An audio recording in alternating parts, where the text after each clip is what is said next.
soit loué notre Dieu.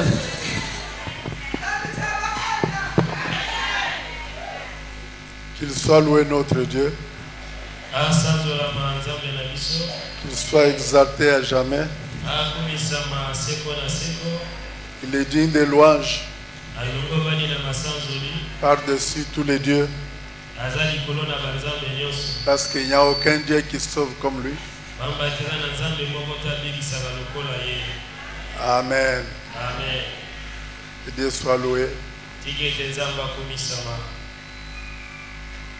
Je vois qu'il n'y a pas encore assez de fidèles. Qu'est-ce qui se passe?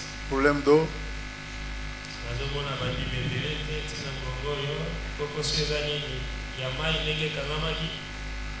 Alors, nous voudrons faire une conclusion sur l'enseignement que nous avons donné pendant la semaine.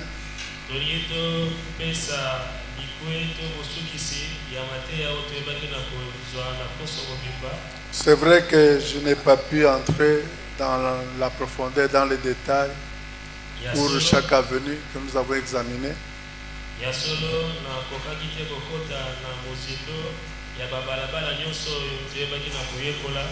Bon, c'est une tâche que je laisse aux collaborateurs. Ce ne sont pas des choses compliquées à développer.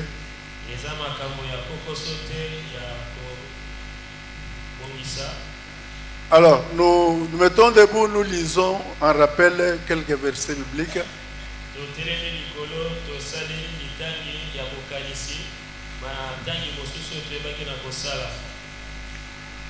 Nous lisons d'abord dans Daniel, qui était notre point le texte de départ. Daniel 10, là nous lisons simplement le verset 13, 20 et 21.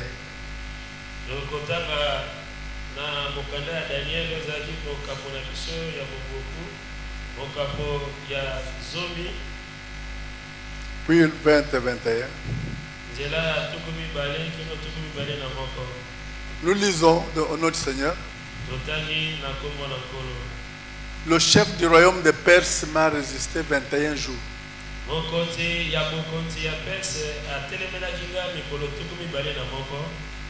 Mais voici Michael, l'un des principaux chefs, est venu à mon secours.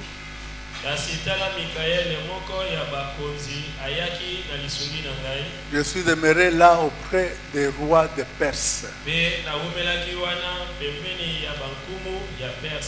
Verset 20. Il me dit, l'ange Gabriel me dit, sais-tu pourquoi je suis venu vers toi? Maintenant, je m'en retourne pour combattre le chef de la Perse.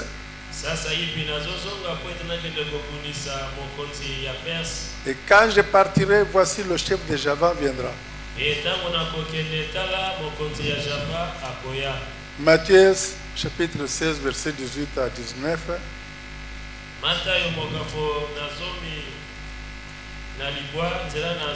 16.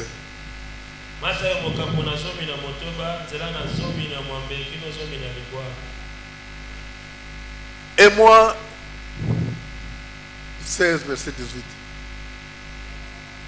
18 d'abord. Et moi je dis que tu es pierre et que sur cette pierre je bâtirai mon église.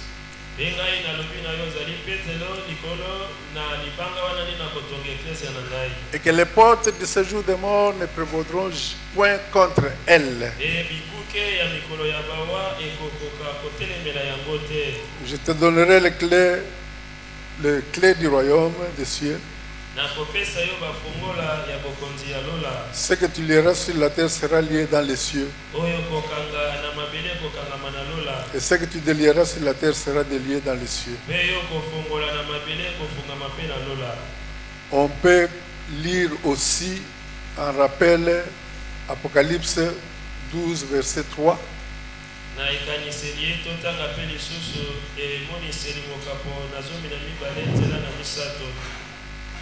Un autre signe paraît encore dans le ciel, et voici, c'est un grand dragon rouge, ayant 7 têtes et 10 cornes, sur ces têtes 7 diadèmes. elembo mosusu emonisamaki wuta na lola mpe tala ezalaki drago na monene ya motane azalaki na mitu sambo mpe maseke zomi mpe likolo na mitu na ye sambo ezalaki na mitole. Apocalypse 13 verset 1. emoniseli mokapo na zomi na misato nzela ya liboso. 13 verset 1. Puis j'ai vu monter de la mer une bête qui avait des cornes et 7 têtes, qui avait 10 cornes et 7 têtes, et si ces cornes, 10 diadèmes, et si ces têtes, des noms de blasphème. Tala pe namonaki komata na ebale na mbu nyama moko azalaki na maseke zomi pe mitu sambo pe likolo na maseke na ye ezalaki na mitole zomi pe likolo na mitu na ye ezalaki na bakombo ya kotuka. Père, nous voudrons laisser cette parole sous ta direction. Tata tolingi totika lilobo oyo na se na bokambami na yo. Rends-nous capables de la rendre telle que tu veux. Et à tes enfants, donne aussi une oreille attentive. Et un cœur pour comprendre. Nous avons ainsi prié au nom de Jésus. Amen. Et vous asseoir. Nous avons pendant la semaine eu le thème que nous avons exploité, que nous avons intitulé cette avenue des opérations de domination contre l'Église.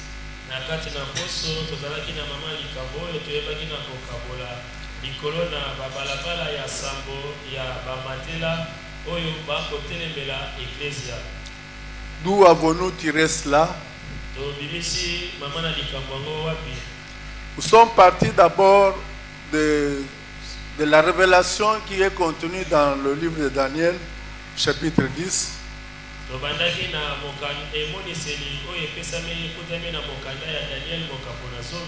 Où nous avons compris qu'il y a, on nous révèle qu'il y avait au-dessus de la Perse un chef du royaume de la Perse qui collaborait avec disons des rois de Perse aussi.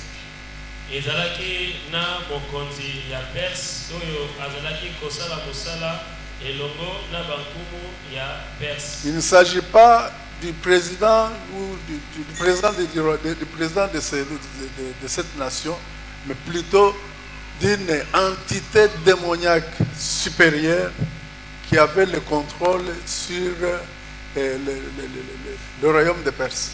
Et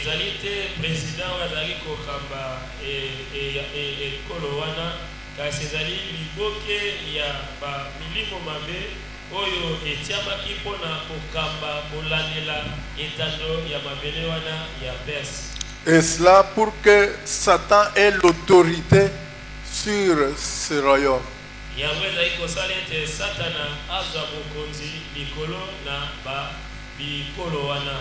On nous révèle aussi qu'il n'y a pas que la Perse, mais aussi la Grèce, qu'on appelle Java.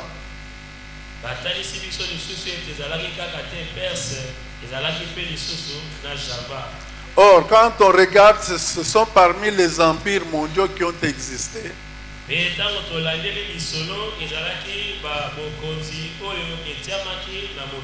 Et nous sommes parvenus à en déchiffrer 7.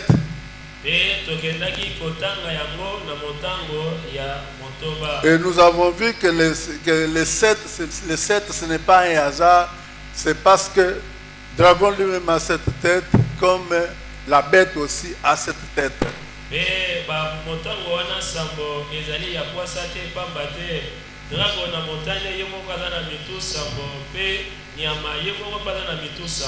Et Apocalypse 17, verset 9 nous a donné cette révélation-là.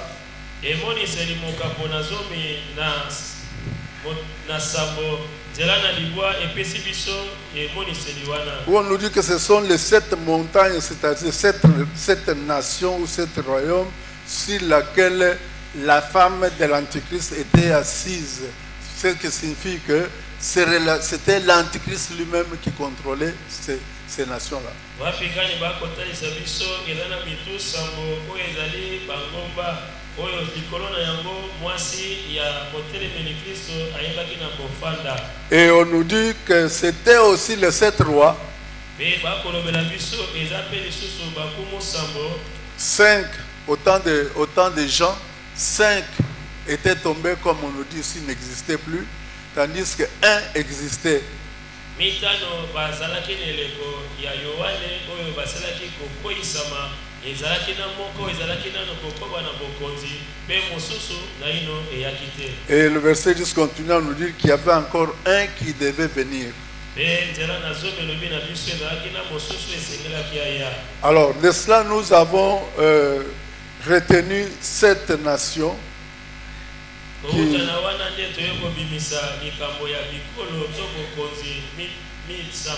que la presse peut nous présenter. La première diapositive.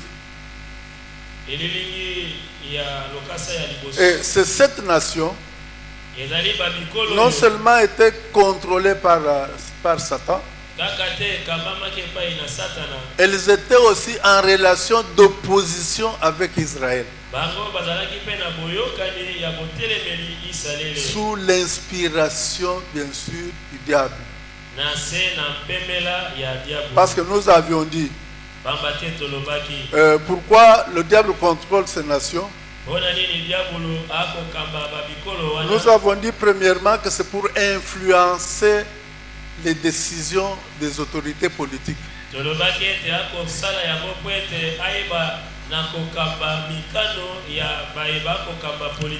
Dans le sens de ne pas arriver au bonheur du peuple. Donc c'est ça le but du diable. Parce qu'on nous dit qu'il vient pour dérober, égorger et détruire. Il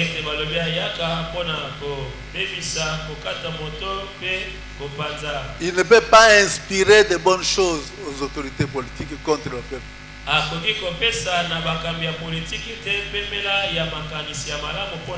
Et je vous ai dit que nous voyons souvent les autorités politiques qui commencent avec Dieu, qui ont été élus par le secours des fidèles, mais puis après, vous apprenez qu'ils commencent à fréquenter des loges, ils commencent à fréquenter ceci, et ils commencent à prendre des décisions vraiment contre le peuple.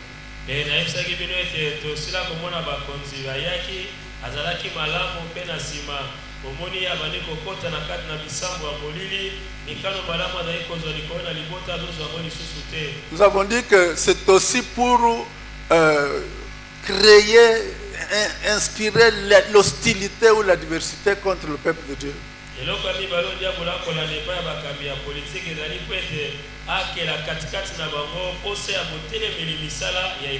De manière à arrêter, à ne pas, disons, de manière à ne pas laisser s'accomplir le plan de Dieu. Que l'œuvre de Dieu soit freinée. Que le projet des enfants de Dieu soit aussi bloqué.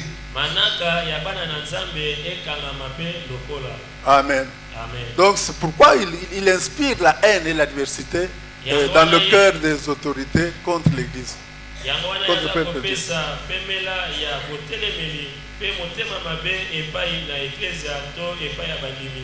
Amen.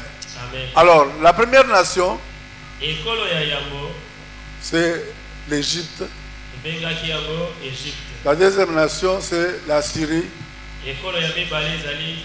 C'est la Syrie auquel s'ajoute l'Iran, l'Irak, jusqu'au vers le fleuve Euphrate.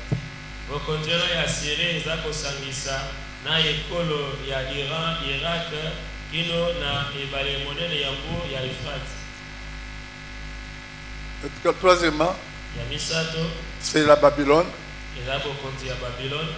Vous savez que Israël a été déporté dans l'empire de Babylone.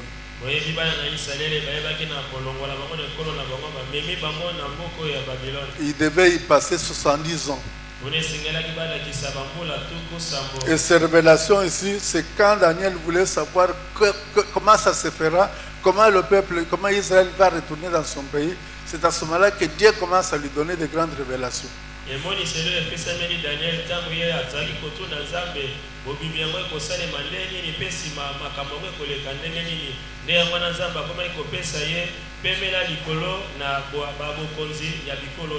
Quatrièmement, c'est l'empire médo-perse. Celui qui avait renversé l'empire de Babylone avait comme premier roi le roi Cyrus, qui avait autorisé que Israël retourne, pour que les enfants d'Israël retournent pour reconstruire le temple et la ville de Jérusalem.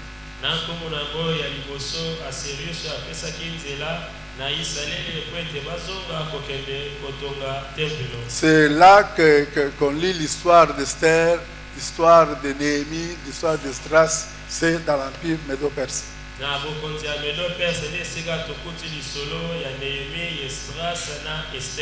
Amen. Alors, le cinquièmement, c'est la Grèce qui avait renversé l'empire médo-perse,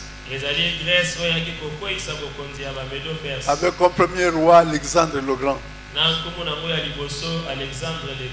qui n'avait fait que quelques années. Il est mort à 33 ans.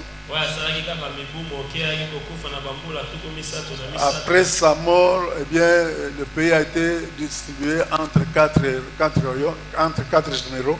Je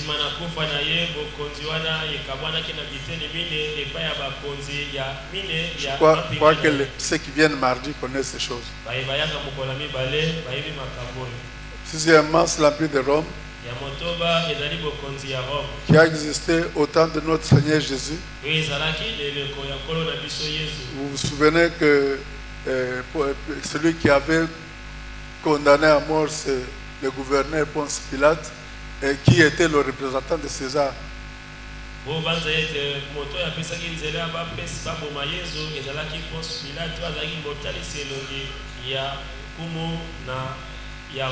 Et septièmement, c'est un empire qui n'est pas encore né. Ceux qui viennent mardi savent de quoi je parle. Je vous ai dit que nous attendons pour le moment la formation de cet empire-là, la formation de cet empire romain rénové. Et nous avons dit qu'il y aura 10 rois qui viendront de l'ouest et 10 rois qui viendront de l'est de la mer Méditerranée.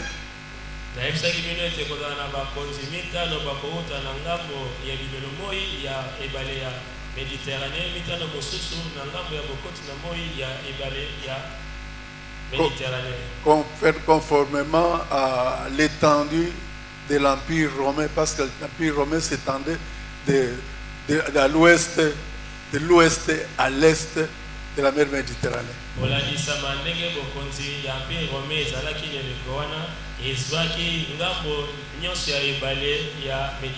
C'est parmi ces 10 rois qu'il y aura la personne que nous attendons, c'est-à-dire l'Antichrist, celui qui fera signer l'alliance entre Israël et plusieurs pays.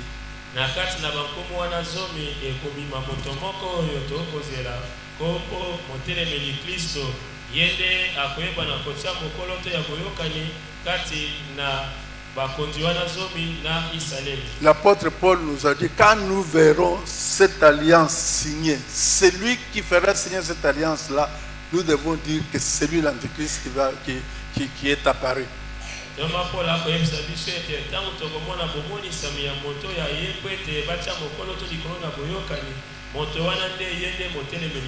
L'Antichrist, c'est le dictateur mondial qui va apparaître et qui va opérer avec la puissance et l'autorité de Satan.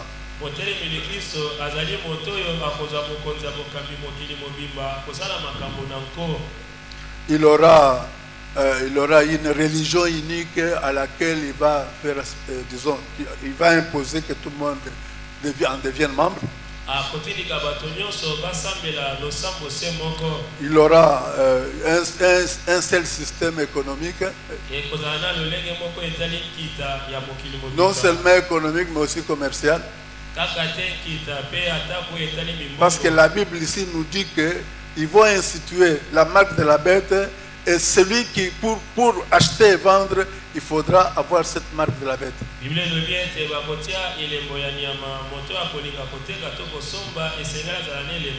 Ces choses-là ne nous concernent pas, parce que nous serons déjà enlevés. Ça interviendra 3 ans et demi après notre enlèvement.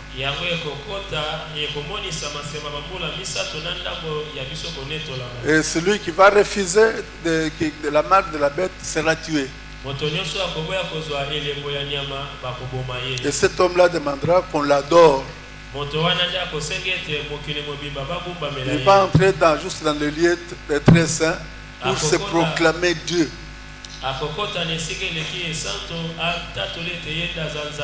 Donc c'est l'empire romain rénové qui sera restauré. Il va diriger cet empire jusqu'à 3 ans et demi avec les autres.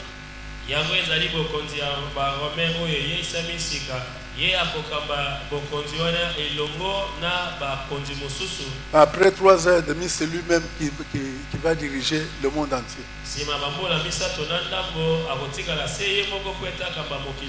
Voilà les 7 nations sur lesquelles l'Antichrist, le Satan, a autorité.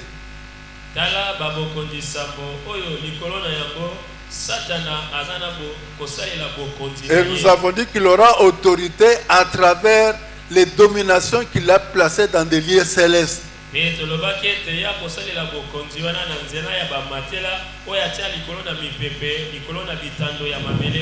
Et tout en inspirant dans le cœur des autorités une haine contre Israël, comme je l'ai dit.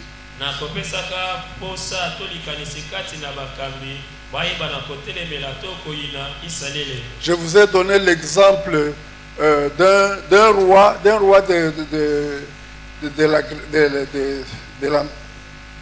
de la Syrie qui va entrer en conflit perpétuel avec l'Égypte. Mais chaque fois qu'il échouait, il faisait un crochet dans le pays d'Israël. Et là, il perturbait vraiment la vie religieuse, demandant aux Juifs de ne pas observer les ordonnances imposées par la loi de Moïse.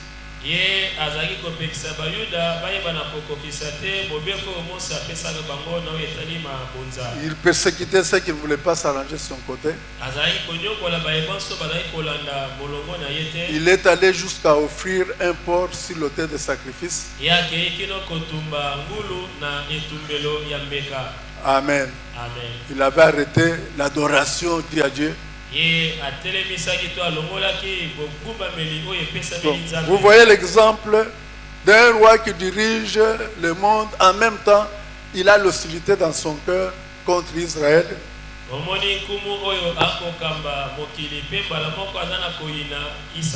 On peut lire ça dans Daniel chapitre 11 verset 28.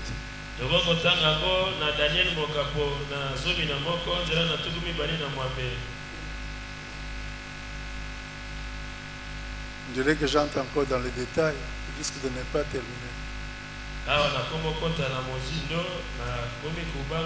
On dit qu'il retournera dans son pays avec de grandes richesses. Il sera dans son cœur hostile à l'alliance. Il agira contre elle, puis il retournera dans son pays.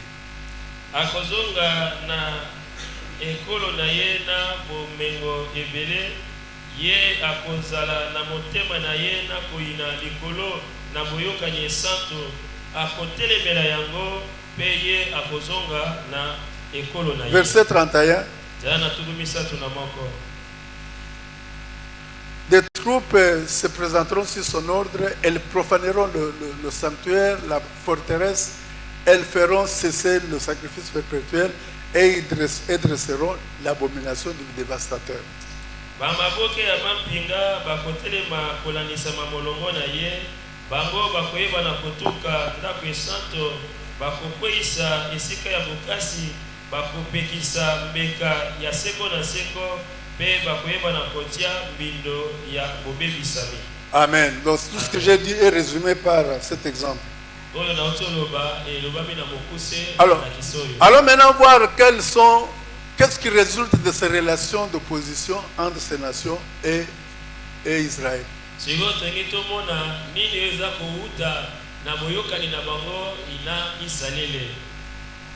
On peut aller à la diapositive 2. L'Égypte, je crois que tout le monde sait que les relations entre l'Égypte et Israël, c'est l'esclavage. Je crois que tout le monde le sait, non? Les enfants d'Israël avaient été envoyés en Égypte pour vivre 400 ans d'esclavage.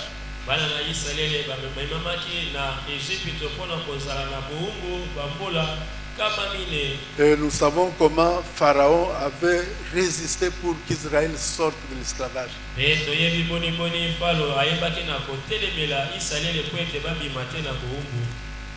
deuxièmement, c'est la division de la Syrie. Je ne vais plus entrer dans les détails. Je ne vais pas terminer. Donc nous avons dit que si vous lisez 2 Rois chapitre 17, vous allez voir qu'il y avait un roi qui avait fait la déportation des enfants d'Israël du royaume du Nord pour les placer dans différents pays, en prenant aussi les gens de différents pays pour les installer en Israël.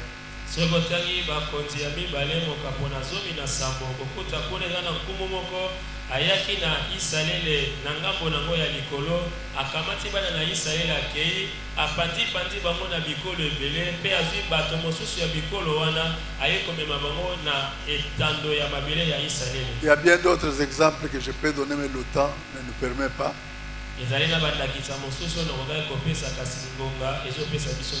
Lisez ça dans Ésaïe 37, vous verrez comment le roi d'Assyrie cherchait à diviser le peuple pour qu'on puisse, disons, pour qu'une partie du peuple accepte de tourner vers le roi d'Assyrie.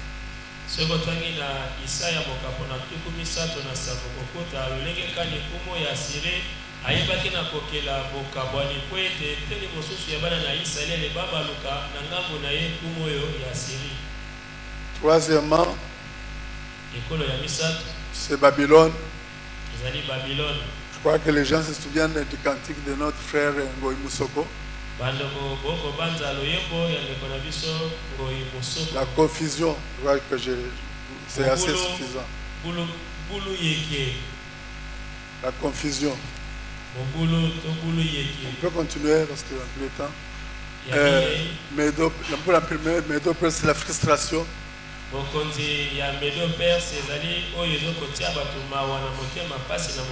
Lisez le livre de Néhémie, vous allez comprendre comment les enfants de Dieu étaient frustrés dans l'œuvre de reconstruction de la muraille.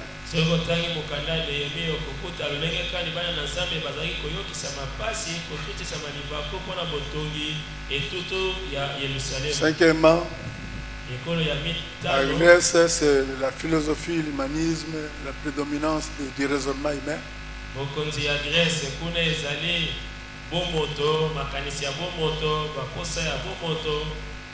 Et c'est ça qui caractérise la Grèce. Chaque fois qu'on parle de la Grèce, on voit les grands philosophes, les Descartes, les Socrates ou d'autres encore.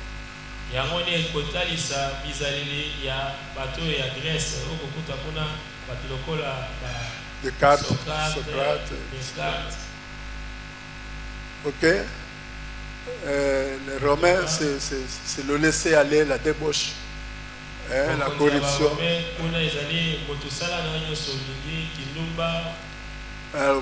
Vous n'avez qu'à vous référer au procès contre le Seigneur Jésus.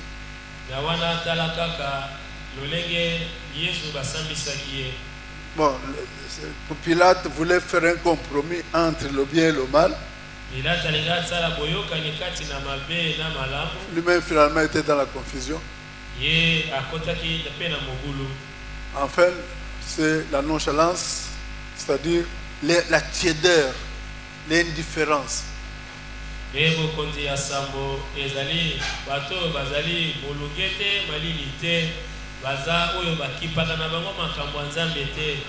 Nous avons appliqué ça à l'église.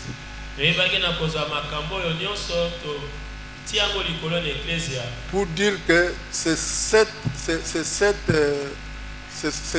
opérations de domination, eh bien, sont les 7 avenues sur lesquelles les dominations et les autorités et les entités démoniaques inférieures sont en train de travailler pour que s'accomplisse chacune de ces choses, soit l'esclavage, soit la division dans l'église de Christ.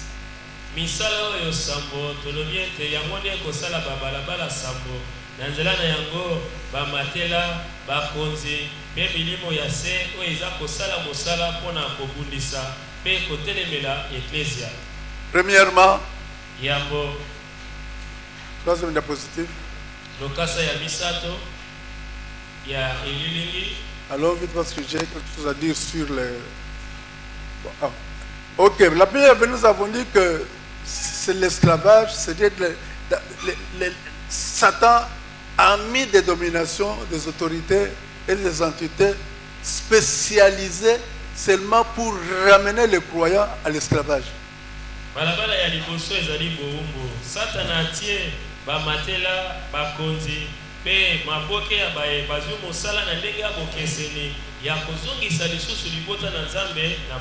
Pour que ceux qui avaient haï le péché commencent encore à aimer le péché.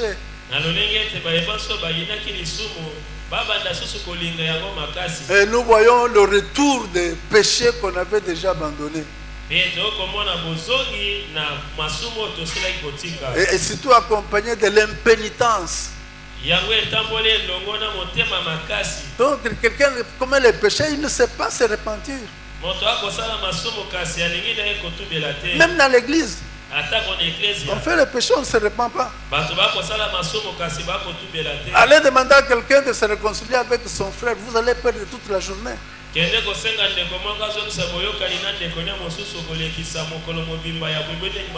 Alors que quand on a crié, on a dit non, allez d'abord vous réconcilier avec tout le monde, vous vous êtes réconciliés, puis après vous reprenez l'inimitié.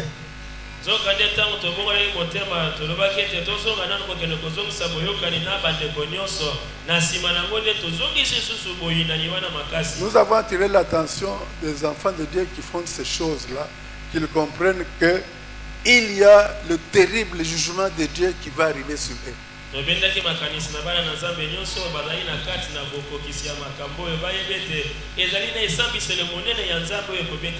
Nous avions donné comme référence Hébreux 10, 26 à 31.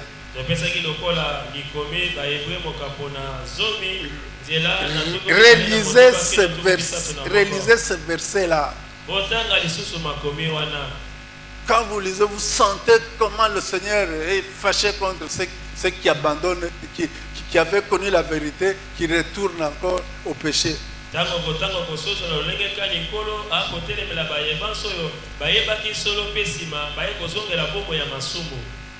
Ok, deuxièmement.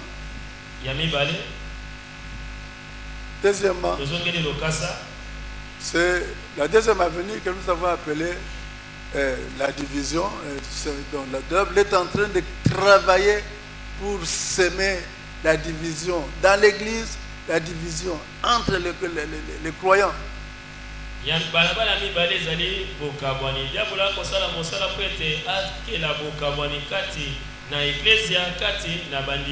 Nous trouvons des sous-groupes dans les églises et même une certaine inimitié est en train de naître dans certains groupes contre les autres.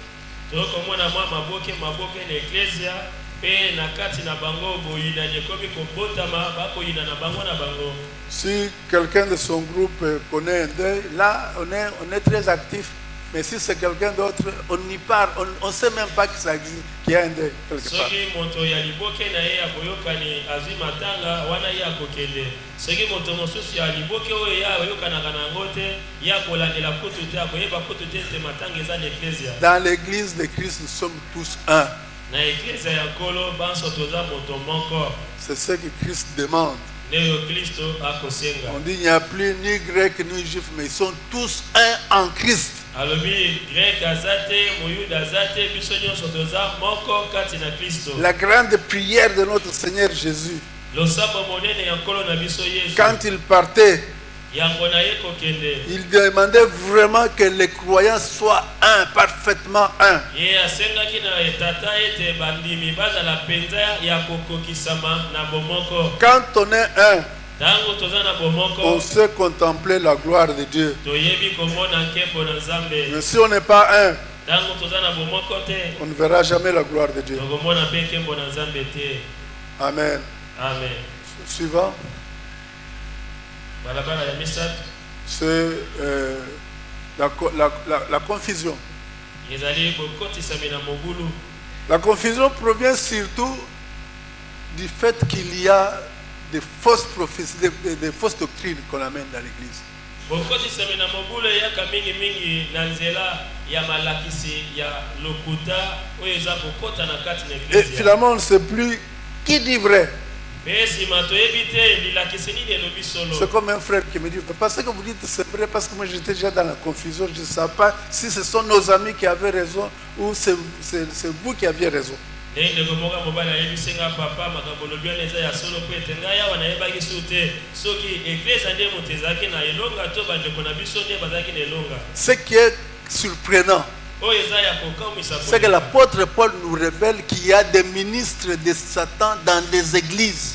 oyo toma mpolo akotalisa biso ete ezali na basali ya lotomo ya satana na kati na eklesia. Même parmi les dirigeants de l'église, atako kati na bakambi ya eklesia il y a des faux, eza na baya des ministres lokuta de Satan basali ya lotomo ya qui vous satana amènent des théories terribles. bakomema mayele ya mabe. Aujourd'hui, lelo avec le combat spirituel, na etumba ya molimo c'est la haine contre son frère. ezali koyina ndeko na yo. C'est la haine contre son frère. ezali koyina ndeko na Les yo. familles se sont divisées mabota ekabwani à cause de cette fausse doctrine-là. na ntina na malakisi wana ya lokuta. On doit chercher l'état d'âme, on esengeli doit koluka savoir koyeba ceci. lolenge ya molema. Non, bien aimé, vous perdez le temps. ndeko molingo ozolekisa ngonga. Au lieu de jouir des effets de la croix, vous mettez là chercher qui est, si est, qu'est-ce qu'on dit. Non, bien aimé, c'est pas ça. na esika yo osepela likolo na bambando ya ekulusu yo komi koluka molema ya ndeko eza ndenge nini te eza bongo te. Amen. amen. On dit dans votre famille, tel enfant, la sorcellerie. Toute la famille se divise. na kati na libota balobi ete nde mwana na biso aza na kindoki ekaboli libota Si mobimba. Dieu vous a montré que la personne a la sorcellerie, soki nzambe alakisi yo ete moto wana il doit aussi te donner la force de terminer cette sorcellerie dans la famille. akopesa mpe bokasi ya kosilisa kindoki wana na Et libota. bien là, il lance la pensée de la haine, et puis il part, c'est fini. La famille ye commence- satana ye abwaki likanisi ya koyina mpe ye alongwe na ye libota ekabwani. Est-ce que c'est pas vrai ce que je dis? eza boye te mai na aloba Hein, il y a de la confusion. mobulu ezokota. Vous savez, j'ai toujours dit que le peuple de Dieu est ce qu'est l'enseignement de son pasteur. nalobaka mingimingi ete bandimi bazali oyo mateya ya paster na bango akopesa bango. Amen. Amen. Et j'ai dit ça au début, quand j'ai commencé les enseignements. Mais l'église était vide. namonaki yango na ebandeli ntango nabandaki malakisi oyo eklese ezalaki bato moke. Maintenant, l'église commence à aimer l'enseignement. sikoyo eklese ekomi kolinga malakisi Parce que j'ai persévéré. po ete ngai natiaki molende. Amen. amen. Si on vous enseigne des fausses choses, vous allez vivre ces fausses choses-là. soki bakote yo kaka makambo wana ya mabe okobika yango kaka. Bon, je n'ai pas le temps d'entrer dans les détails. ngonga eza te po ete nakota na mozindo. Allons-y, mes amis. lokasa ya Parce que misato nous sommes- balabala ya minei. Quatrièmement, c'est tout petit. Quatrièmement, c'est la frustration. Ok, c'est ça. Et l'ennemi cherche à introduire la frustration, à frustrer les enfants de Dieu.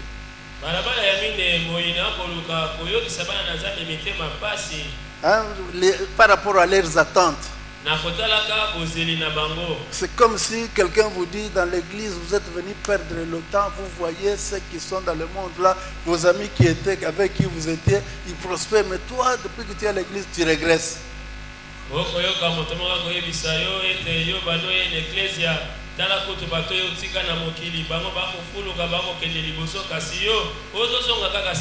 On vous frustre, vous commencez à regretter. Pourquoi je suis venu dans cette église? Je me souviens un jour, parce que moi j'ai toujours été dans le comité des sages dans notre communauté. Mais on avait affaire à juger le comportement de certains pasteurs. Alors, quand j'ai commencé à regarder, quand on approche tel, il a un comportement belliqueux, on approche tel, il a un comportement belliqueux. Finalement, je me suis dit, mais Seigneur, pourquoi tu m'as mené dans cette église?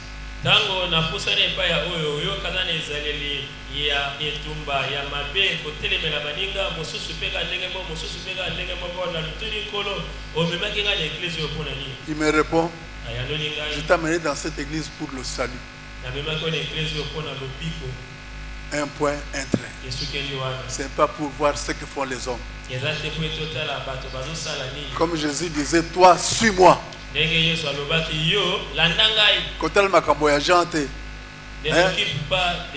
Toi, suis-moi. Dans l'église, c'est ça. Ne regardez pas aux gens. J'ai entendu qu'il reste notre maman là, elle ne vient plus à l'église. On dit non, ils se sont chamaillés avec son ami, elle a quitté l'église. Non, bien aimé, si vous quittez l'église, vous n'avez pas compris ce qu'est l'église. Non.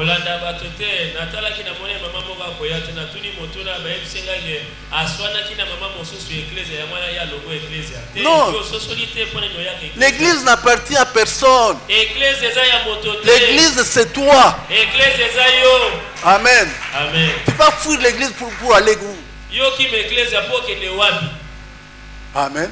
Amen. Ok, la frustration, c'est une arme très puissante pour l'ennemi. Vous savez, un jour, quand j'étais très actif pour la réconciliation, Dieu me montre un rêve où j'étais meurtri, je me faisais souffrir parce que tel ou tel ne voulait pas accepter qu'il y ait la réconciliation.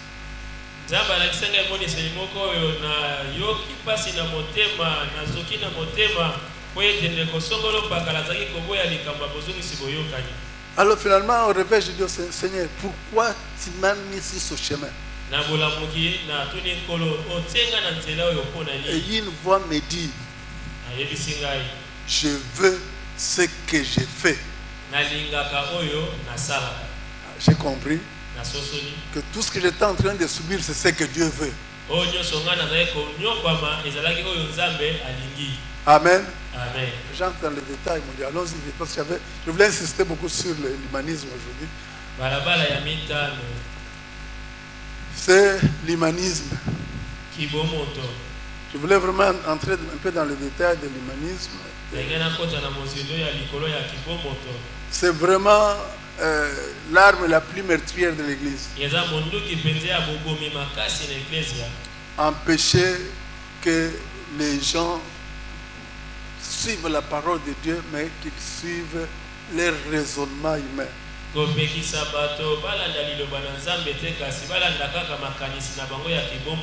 Aujourd'hui, c'est fréquent. Nous n'entendons plus les enfants de Dieu dire il est écrit.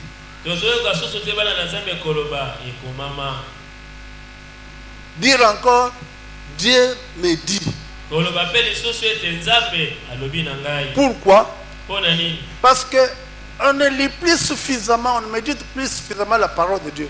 On ne développe plus suffisamment l'intimité avec le Saint-Esprit. Il en résulte que c'est le raisonnement humain qui domine.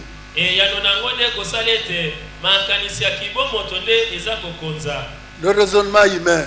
Je vois que si nous faisons comme ça, on ne prend pas le temps de prier pour que Dieu nous dicte ce que nous devons faire. On privilégie ce qu'on pense. L'humanisme. L'humanisme domine. On fait trop de philosophie.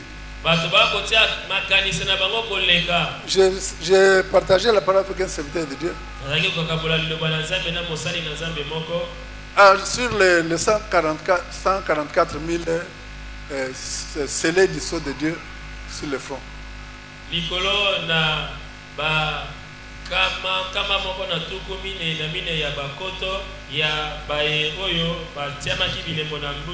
crois que ceux qui viennent mardi savent ça.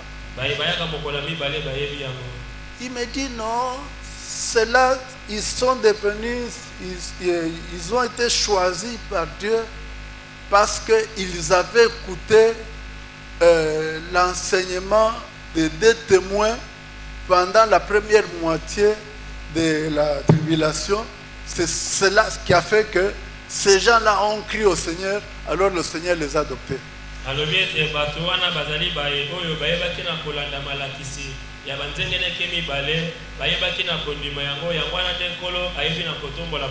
avons commencé à partager la parole avec lui. Et quand on parle de 1260 jours ou de 42 mois, il s'agit de la deuxième moitié de la tribulation.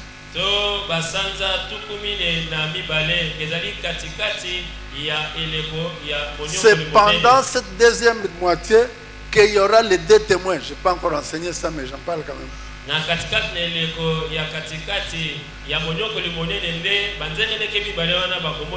Et que par contre, les 144 000 juifs scellés du sceau de Dieu, c'est Dieu lui-même qui m'a dit: scellez-moi telle personne.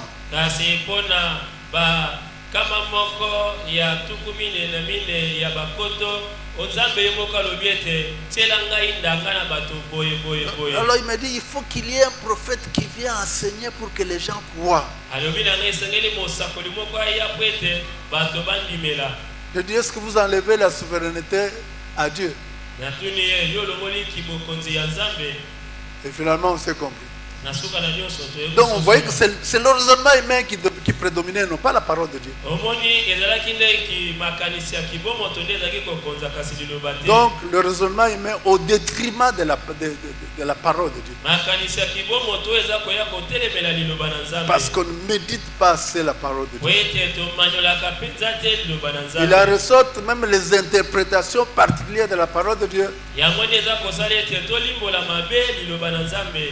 On interprète la parole de Dieu selon l'intelligence humaine.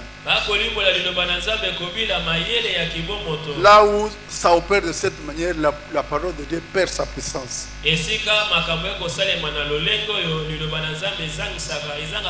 D'ailleurs, la plupart des fausses doctrines naissent de ces mauvaises interprétations de la parole de Dieu.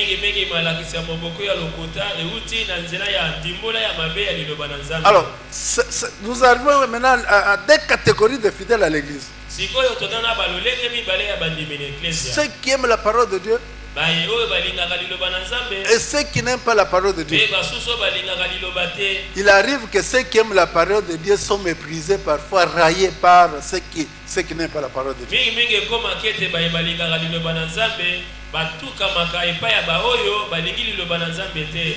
Il est écrit, mais c'est ça que nous devons vivre. Nous devons tous aimer la parole de Dieu. Avoir un temps de méditation sur la parole de Dieu, un temps déterminé par jour.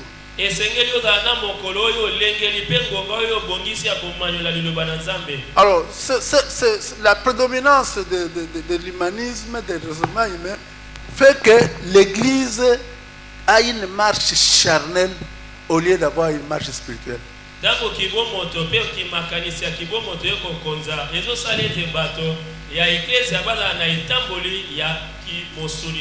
Et pourtant, bien aimé, pour le moment, nous devons opérer dans le monde spirituel.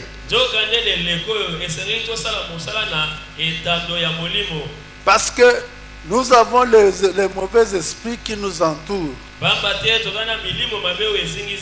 Si vous négligez la marche spirituelle, eh bien vous serez désabusé par les démons.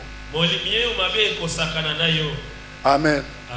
Cela résout le fait qu'on méprise, on ne fait pas prévaloir vraiment les dons spirituels, on ne fait pas fonctionner vraiment les dons spirituels tels que ça doit fonctionner.